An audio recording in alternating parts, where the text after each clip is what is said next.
आज हमारे साथ हैं रितु जी, जो ध्यान से 3 साल से जुड़े हैं। ध्यान के पहले मेरा जीवन बिल्कुल साधारण था, लेकिन हाँ, कहीं ना कहीं ध्यान के लिए एक तलाश ज़रूर थी।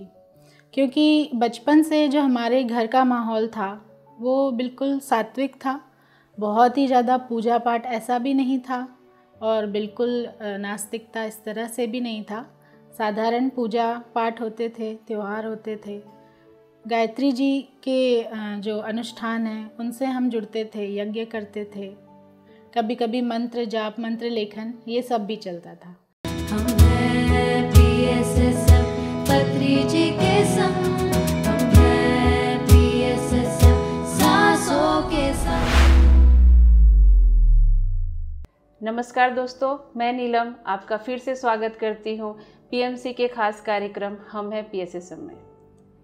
जैसे कि पिछले एपिसोड में हमने जाना कि रितु जी कैसे अपने ध्यान के माध्यम से और पिरामिड के ध्यान करने से उनमें बहुत सारे अनुभव हुए और मेगा पिरामिड में जाकर उन्होंने जो अनुभव किए और आकर उन्होंने अपने ही घर पे पिरामिड पे बहुत सारे एक्सपेरिमेंट किए।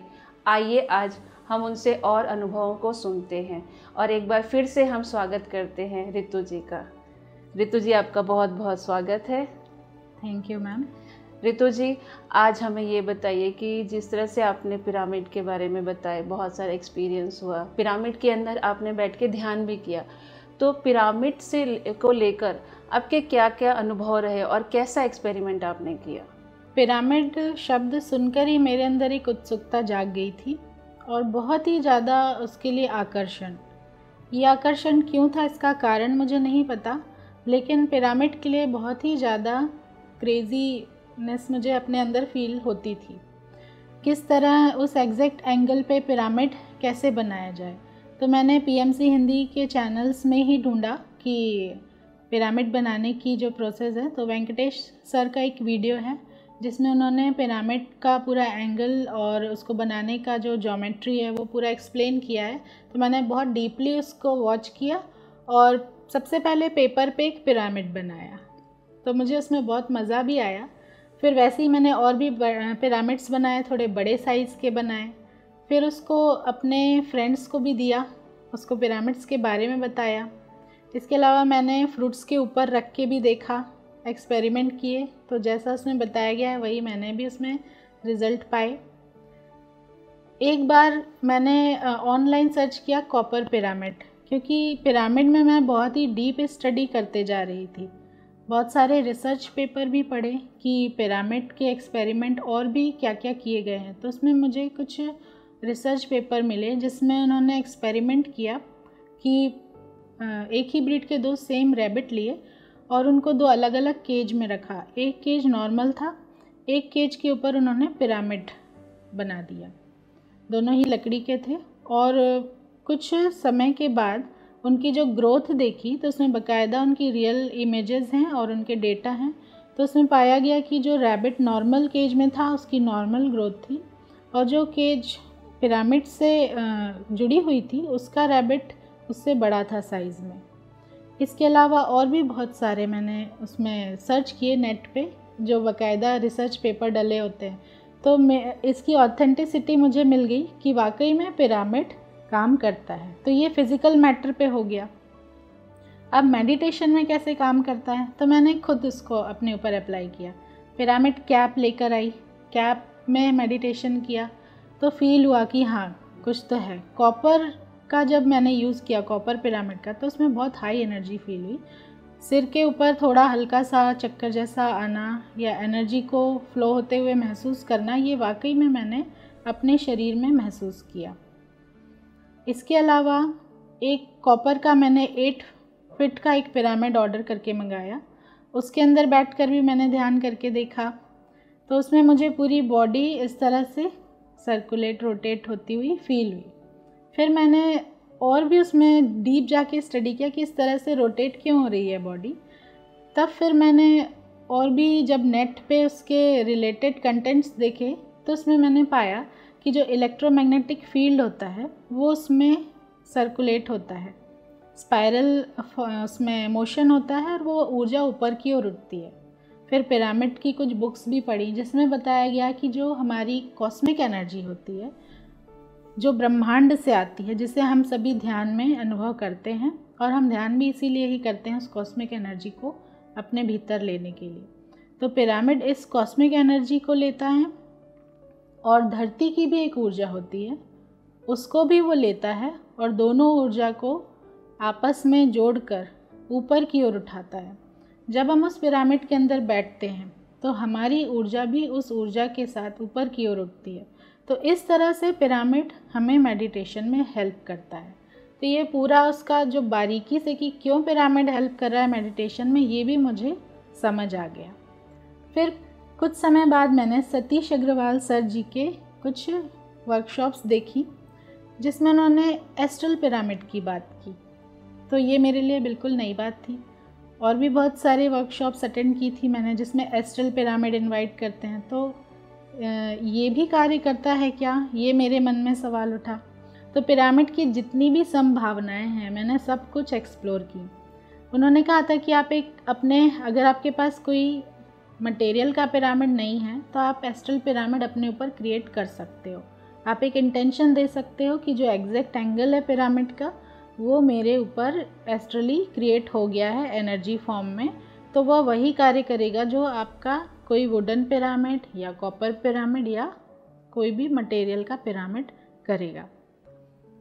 इसके अलावा मैंने अपने खुद के भी इनोवेटिव एक्सपेरिमेंट करे जिसको आप सुनेंगे तो आपको भी अच्छा लगेगा। जब कभी मैं ड्राइव करती हूँ तो मुझे चौक पर जो भीड़ है उससे डर लगता है। तो मैंने सोचा क्यों ना, मैंने अपनी कार में भी एक पिरामिड इंस्टॉल करके रखा है, तो मैं उससे बात करती हूँ। उसका मैंने नाम भी रखा है। सतीश सर कहते थे कि आप इंटेंशन दें पिरामिड को तो वो वैसा ही कार्य करता है, आप उससे वैसी ऊर्जा से जुड़ जाते हैं। तो मैं उसे कहती थी कि नेक्स्ट जो भी चौक आ रहा है वहाँ पे सारा ट्रैफिक हट जाए। तो रियली में कई बार ऐसा हुआ है, ज़्यादातर ऐसा हुआ है कि वहाँ पे मुझे रोड खाली मिलती थी और मैं आराम से वो जो स्क्वायर है वो क्रॉस कर लेती थी। कई बार पार्किंग भी मिली है। पिरामिड विश करके मैं जाती थी और मुझे लगता था कि सबसे डिफ़िकल्ट जगह जहाँ पार्किंग नहीं मिल रही है वहाँ भी मुझे पार्किंग बिल्कुल फ्रंट में मिल जाती थी। तो ऐसे एस्ट्रली भी पिरामिड के मैंने एक्सपेरिमेंट किए हैं। और मैं अपने बेटे को स्कूल छोड़ने जाती हूँ कभी स्कूटी से, तो मुझे लोग आते जाते दिखते हैं जो भी रास्ते में। मैं उनके ऊपर सिर के ऊपर एक विजुअलाइजेशन करती हूँ कि इनके ऊपर एक पिरामिड है और फिर उन्हें इंटेंशन देती हूँ कि आप सभी पिरामिड ध्यान और शाकाहार से जुड़ जाएं। तो सिर्फ एक इंटेंशन भेजना मेरा उद्देश्य है कि फिज़िकली तो हम कर ही रहे हैं, लोगों को मैसेज दे रहे हैं कि आप ध्यान से जुड़िए, शाकाहार से जुड़िए, पिरामिड से जुड़िए। ये एक अलग तरीका मैंने अपने अंदर ही खोजा कि शायद इससे भी कोई ऊर्जा काम करे और वह व्यक्ति जिसके ऊपर मैंने पिरामिड क्रिएट किया है एस्ट्रली, वो इस पिरामिड ध्यान और शाकाहार से जुड़ जाए। तो इस तरह मैंने हर तरह से प्रयास किया है कि पिरामिड की ऊर्जा का ज़्यादा से ज़्यादा उपयोग किया जा सके। रितु जी, जिस तरह से आप पिरामिड के बारे में बता रहे हैं और जिस तरह से आपने उस पर रिसर्च की और आपकी जो जिज्ञासा है वो काफ़ी सराहनीय है।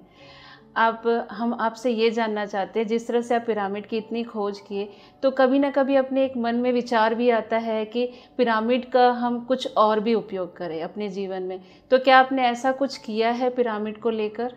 जब मैंने जान लिया कि पिरामिड इतना अद्भुत है और हम उससे कोई भी क्रिएशन कर सकते हैं यूनिवर्सल पर्पस के लिए, तो मेरे अंदर एक विचार आया और एक उद्देश्य भी था मेरा कि ध्यान तो सबको पहुंचाना ही है, तो इसमें पिरामिड की हेल्प कैसे ली जाए।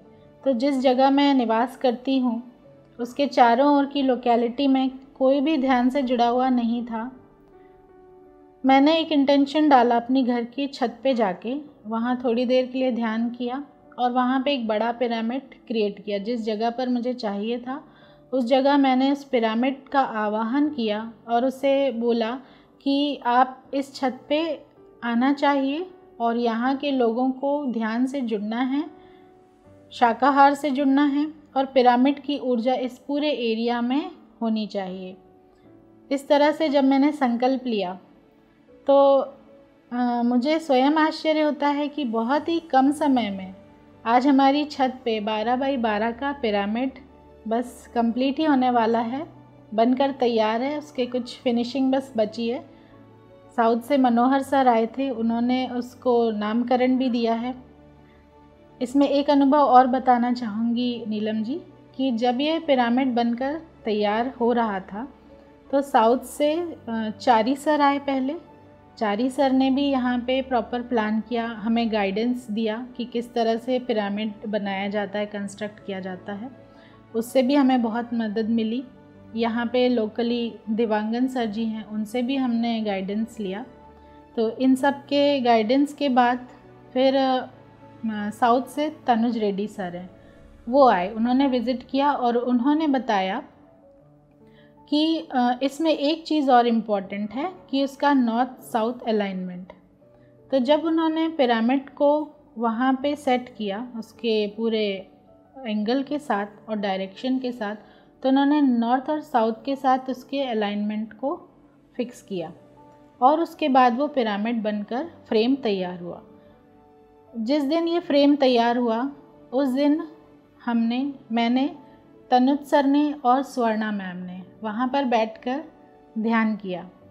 जब फ्रेम रेडी हो चुका था और पिरामिड पूरी तरह से तैयार था, तब हमने अपने ध्यान में अनुभव किया कि एक भी मच्छर वहाँ पे हमें नहीं काट रहा था, जबकि उसके पहले वहाँ पे मच्छरों की पूरा झुंड था। तो ये उसी दिन हमें फ़ील हो गया कि पिरामिड में कितनी अधिक ऊर्जा है। उसके बाद मनोहर सर आए, उन्होंने अपने मन से ही पिरामिड का जो नाम है वह पवन पुत्र रखा। लेकिन उसके पहले 2 दिन पहले जो मेरा बेटा है, उस समय वो 9.5 साल का था, उसको ध्यान तो नहीं करता है, उसका ध्यान अगर है भी तो वो 2 से 3 सेकंड का ही रहता है। उसने 2 दिन पहले से ही हनुमान जी की ऊर्जा से जुड़ना शुरू कर दिया था।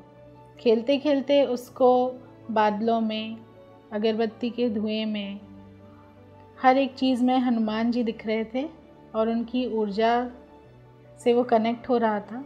उसने मुझे अपना अनुभव सुनाया तो मुझे बहुत ही अद्भुत लगा, पर मुझे एक तरह से लगा कि हो सकता है कि उस बच्चे की कल्पना है। लेकिन जब मनोहर सर ने इस पिरामिड का नाम पवन पुत्र रखा तो मुझे अंदर से समझ आ गया कि ये हनुमान जी की ही ऊर्जा है। और जैसा हम सभी ध्यान करते हैं, पत्री सर कहते भी हैं ना कि आप पवन पुत्र से जुड़कर अपना ध्यान कीजिए, क्योंकि हम वायु को ही भीतर लेते हैं प्राण ऊर्जा के साथ और बाहर छोड़ते हैं और शून्य में जाते हैं। तो इस तरह जो हमारे घर के ऊपर पिरामिड आया, उसका अनुभव बहुत ही अद्भुत रहा। जब पिरामिड का फ्रेम तैयार हो गया और साउथ से ग्रैंड पिरामिड मास्टर मनोहर सर आए, उनका तय था कि उन्हें यहाँ पर आकर ध्यान कराना है, एक वर्कशॉप लेनी है और उसका नामकरण करना है। उसके पहले मेरा जो बेटा है, छोटा है अभी, वो ध्यान नहीं करता, लेकिन वो सारी गतिविधियाँ देखता है कि घर पे लोग ध्यान कर रहे हैं, पिरामिड बन रहा है। उस 2 दिन पहले सुबह से जब हम लोग रोज़ भगवान के सामने दिया जलाते हैं तो उसको उस अग्नि में बीच में हनुमान जी की पहले आकृति दिखाई दी। उसने मुझसे बताया तो मैंने सोचा वो कल्पना करके बोल रहा है। फिर अगरबत्ती के धुएं में भी उसने बोला कि इसमें ओम वर्ड लिखा गया है मम्मा। तब भी मुझे लगा कि हम भी छोटे में इस तरह से कल्पना करते थे कि हाँ, धुएं में कुछ भी आकृतियाँ बन रही हैं। फिर उसके बाद दिन भर उसका इसी तरह से अनुभव चला।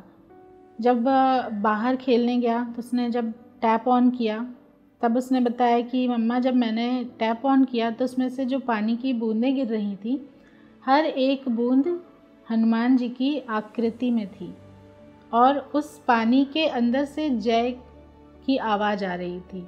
वो साउंड भी उसने सुना, जय हो।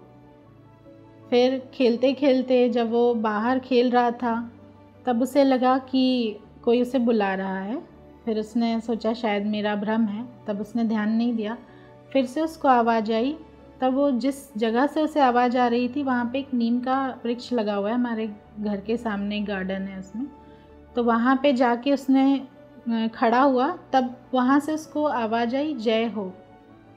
और वहाँ पे कुछ छोटे छोटे कीड़े उड़ रहे थे जो झुंड में उड़ते हैं, उसमें उसको ओम की आकृति दिखाई दी।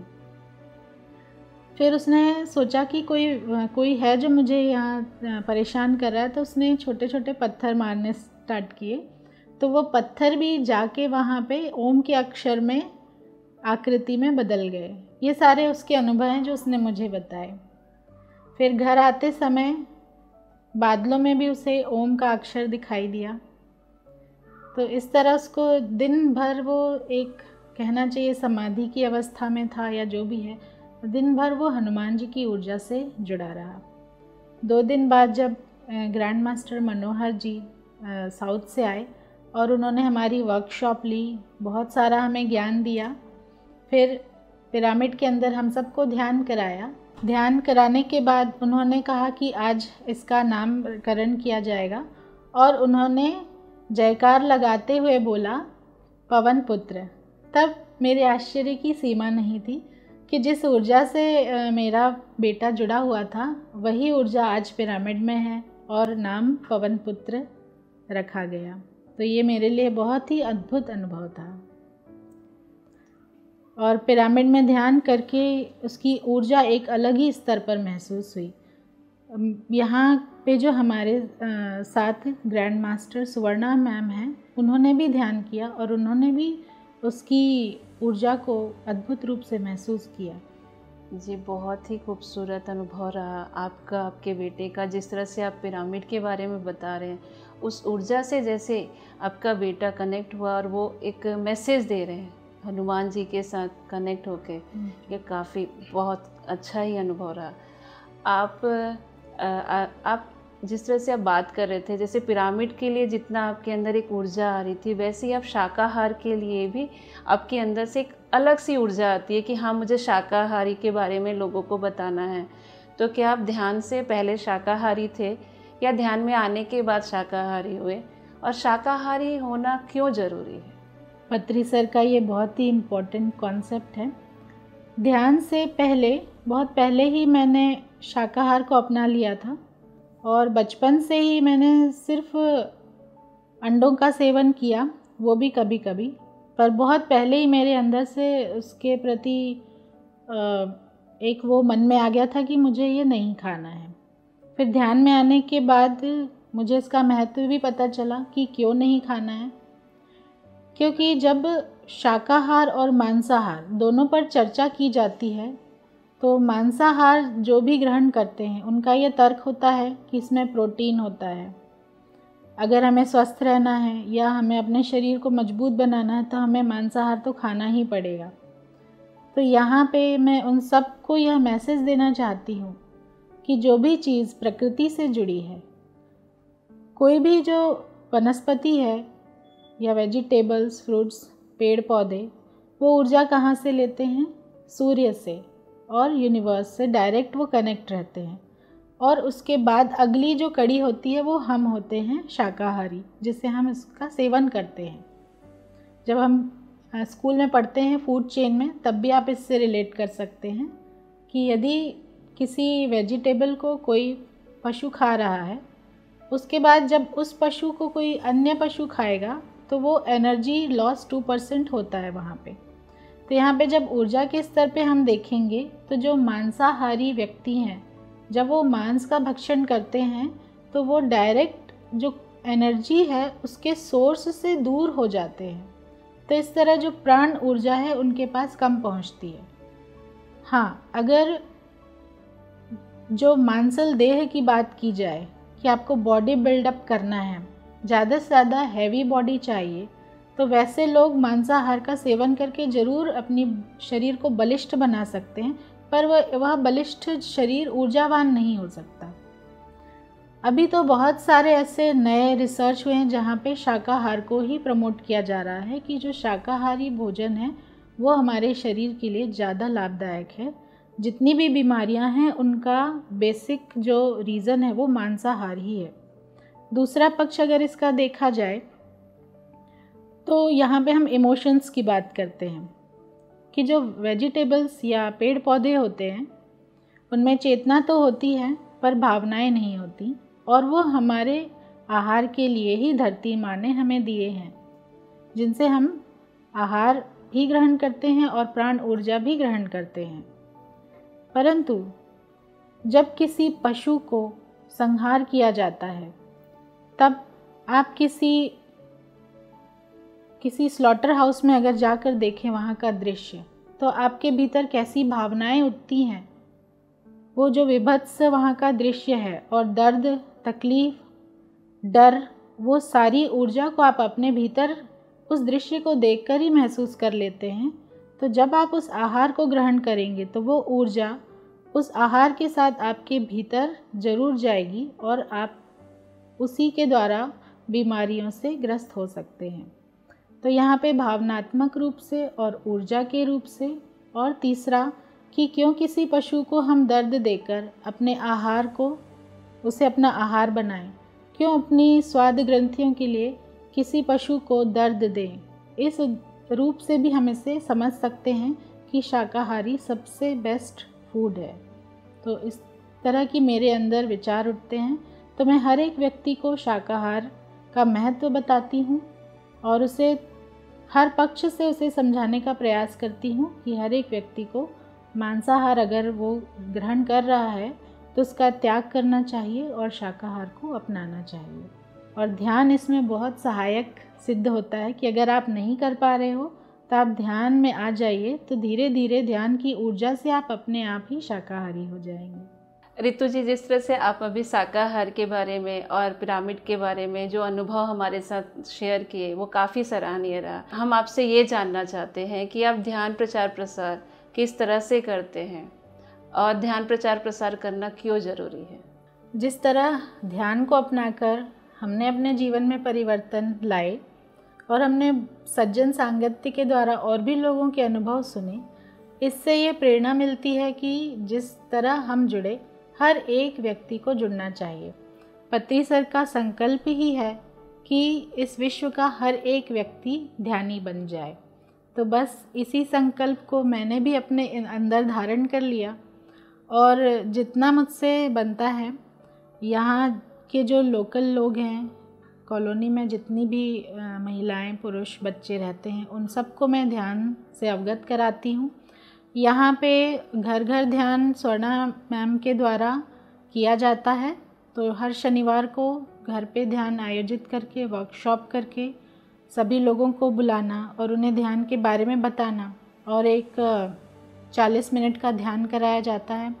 तो जिससे अनुभव करके ही लोग ध्यान को जान पाते हैं कि ध्यान कितना आनंददायक है, और ध्यान के जब अनुभव वो सुनते हैं तो ये समझ जाते हैं कि ध्यान करना क्यों ज़रूरी है।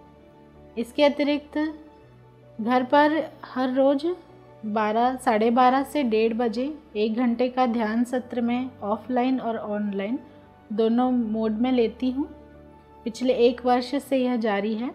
तो इसमें कई नए लोग जुड़ते हैं और उनको ध्यान के द्वारा बहुत सारे लाभ भी हुए हैं। बहुत से डॉक्टर्स कुछ लोगों को प्रेफर करके भेजते हैं कि जाइए आप मेडिटेशन करिए। वो लोग भी यहाँ पर आकर ध्यान से जुड़ते हैं और उन्हें बिल्कुल लाभ होता है, उनकी मेडिसिन्स छूट जाती हैं। यहाँ पास की लोकेलिटी में ऐसे बहुत सारे लोग हैं। कुछ एक मैम है जिनको बीपी की प्रॉब्लम थी, डिप्रेशन की और एंग्जाइटी की बहुत ही सीवियर प्रॉब्लम थी। तो उन्होंने जब यहाँ आकर ध्यान कंटिन्यू किया, वो यहाँ ज़्यादा आ भी नहीं पाते थे, उन्होंने ध्यान सीखा और अपने घर में ही कंटिन्यू किया और उनकी दवाइयाँ छूट गई। तो जब ऐसे ऐसे अनुभव हमें देखने मिलते हैं और सुनने मिलते हैं तो और भी लोग प्रेरित होते हैं। अन्य माध्यमों का भी उपयोग हमने किया है, जैसे पॉम्पलेट्स हमारे एकता ध्यान केंद्र और मारुति ध्यान केंद्र से छपवाए गए और उन्हें भी हम सब ने मिलकर अपनी लोकेलिटी में बांटा। तो उसके द्वारा भी ध्यान का प्रचार किया। और जो भी व्यक्ति मिलता है, जब भी मिलता है, तो ध्यान के बारे में 2 शब्द बोलना हम नहीं भूलते। तो इस तरह ध्यान का प्रचार और प्रसार जारी है। और मैं सबसे यही कहना चाहती हूँ कि जब हम अपनी खोज के लिए निकलते हैं तो सबसे पहले हम ईश्वर में कुछ खोजते हैं कि शायद यहाँ से हमें कुछ मिल जाए, स्वयं की अनुभूति। पर पूजा पाठ इन सब के द्वारा हम बाहरी रूप से ईश्वर से जुड़ते हैं। जब आप ध्यान करेंगे और अपनी सांसों के साथ एक होंगे तो आप उस ईश्वर को अपने भीतर ही हर एक कण में पाएंगे।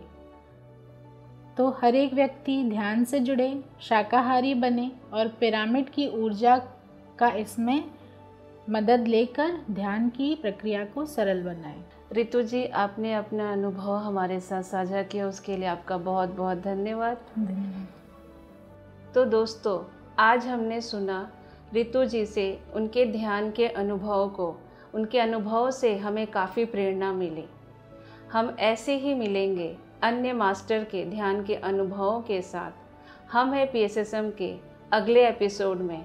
तब तक देखते रहिए PMC हिंदी। धन्यवाद। PMC हिंदी, बदले जीवन।